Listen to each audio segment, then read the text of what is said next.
Well, it turns out there's another side of this story. And here to weigh in on that other side is Ken Timmerman, the author of Deception, the making of the YouTube video Hillary and Obama blamed for Benghazi. Ken, thanks for joining us this morning.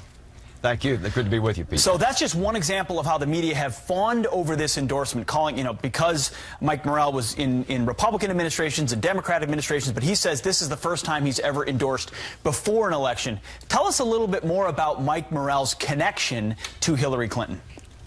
Well, first of all, he shouldn't be able to go out in public with a straight face.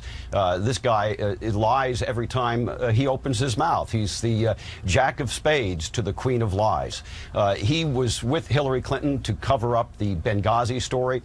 He wrote the final version of the talking points that were used by Susan Rice at the United Nations that removed all mention of al-Qaeda, all mention of a CIA warning of a terrorist strike in Benghazi, and later he lied about it. He was caught out by Senator Lindsey Graham, of all people, at the end of November 2012.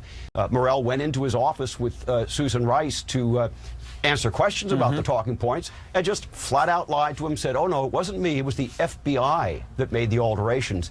Graham hit the roof. He called the FBI. The FBI called the CIA. And later that day, he got a call from the CIA. Well, it sounds like he misspoke. They're always misspeaking.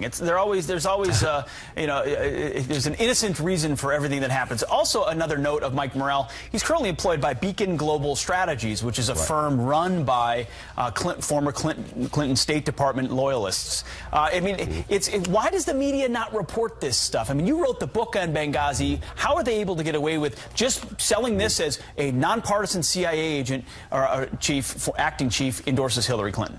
Well, apparently they've got no shame. And, you look at Beacon Global Strategies, you look at who's on their board, their advisory board, who their managing partners are. It was established by 3 Hillary Clinton insiders, people who were really at the top echelons and also who were involved in Benghazi and involved in the Benghazi cover-up, in her deception on the American people. So he goes from the CIA, gets a nice job with them up in New York. I'm assuming that Pete, is a holding position for him. He wants to get back in the administration. That's what he's doing. He's vying for a new job under a Hillary Clinton administration. A lot of people have said, a lot of people have suggested what you just said, that he's, you might say, auditioning for the CIA director job. But also, the endorsement from him also means an endorsement of the foreign policy of the last 7 years, which has left us with our reputation in shambles around the globe. Does she want to wear that also? Well, apparently he doesn't care particularly about that. He cares about his job. Look, he called Trump a unwitting agent of Russia. Hillary Clinton and the Clinton Foundation took money directly from the Russian government. I guess that makes Hillary a witting agent of Russia. Well said. Ken Timmerman, thank you very much for joining us this morning. Appreciate your expertise. Thanks.